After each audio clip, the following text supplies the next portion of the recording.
Welcome back everyone, it's been a while. I thought we would start with some humble pie from the recent push to go left on my backhand, as I'm trying to see if I can level up to the point where I'm just as bad at surfing on both the front side and the back side. But it's not all wipeouts and struggling. Having finally been able to get back to the wave pool and do some surfing, it was great to surf with some regular faces, meet an old friend, and once again surf the expert barrel session on the forehand. Strangely, I seem to like this wave for the first turn more than the barrels, and now think it's the best turn wave on offer at the wave pool. Go figure. And finally, for this vlog, I've got one more Eureka learning point for you all, which I'm a bit embarrassed to admit and share, as most of you will know it already. But I didn't. So if you want to know what a triathlete swimmer told me that has been a game changer to my paddling, then stay tuned to the end. I'm James Davis, and I've been a skydiver for over 20 years, jumping and competing all around the world.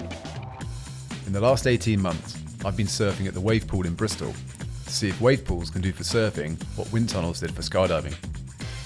I wanted to see what would happen if an average surfer trained at the wave pool for a year, if they could learn to get barreled, sharing all the mistakes, learning points and experiences along the way.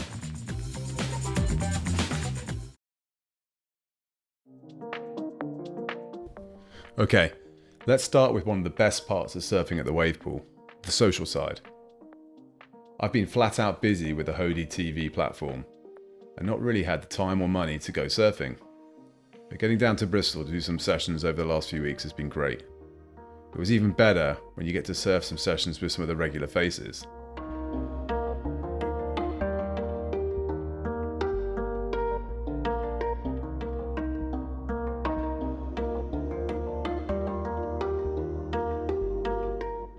I've been focusing mainly on the backhand since I got back in the water, the idea being to get that up to the same level as the forehand.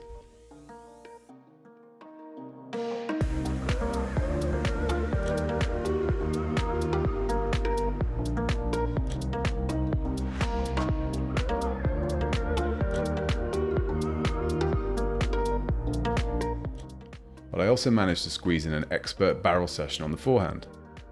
I've forgotten how much fun the wave setting is, and despite signing up for the barrels, it was actually the first turn which seemed to be the most fun on the wave.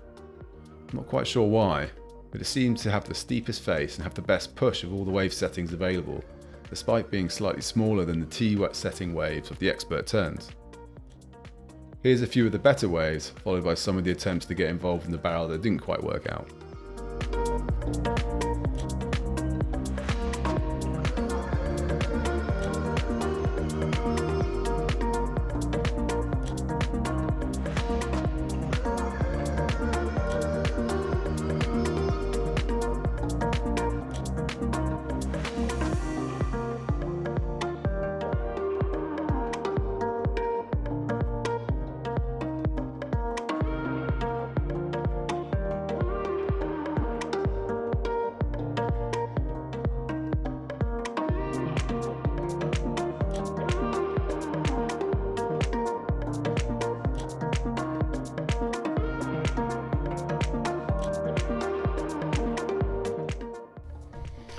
Okay, so here is the golden nugget I mentioned in the intro section.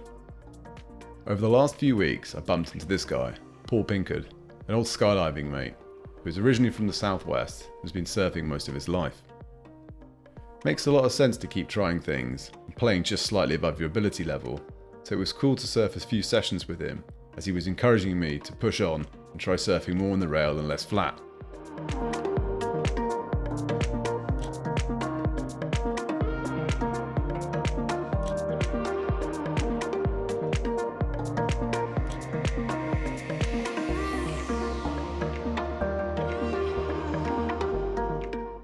However, it wasn't a mate's encouragement to push on that was the real gem. Paul's also a triathlete, has done a fair amount of swimming and paid for coaching to improve his technique. In prior vlogs, I shared that one of the pro surfers involved in the Hody TV project told me that I was doggy paddling, I didn't have a full stroke, and was only getting a small percentage of paddle speed. I remember asking another one of the pros about paddling, and if I should be using just my hand or if I should use my forearm too. This got a polite smile and the reply, yes, forearm and hand. Fast forward to a few weeks ago when Paul decided to explain to me what the term catch meant, how getting the forearm vertical and pulling back with the lat muscles was the way forward. A shorter lever, different and more powerful muscles, and better use of the water. I've mentioned Rob Case a few times in older vlogs, so make sure to check his YouTube channel out, but what he talks about starts to make a lot more sense now. His explanations of having a high elbow, imagining getting the arm over a submerged barrel, and pulling yourself forward past the barrel all link back to what swimmers talk about, which is an early vertical forearm, EVF. One of the drills Paul talked about trying was when paddling back out to the lineup, try closing your hands into a fist. This takes away the cupping power of your hands and forces you to use your forearms, the right orientation, and the lat muscles. There are more details to it, and best if you hear it from Rob Case or a swimming coach, but the point is, it's helped improve my paddling so much. In the next vlog, we'll begin sharing the progression from the backhand at the wave pool, starting with the advanced wave settings, before sharing some advanced plus waves. It didn't start too well, I did a lot of stupid surfing, but it did get a lot better. Until the next vlog, enjoy your surfing wherever you are.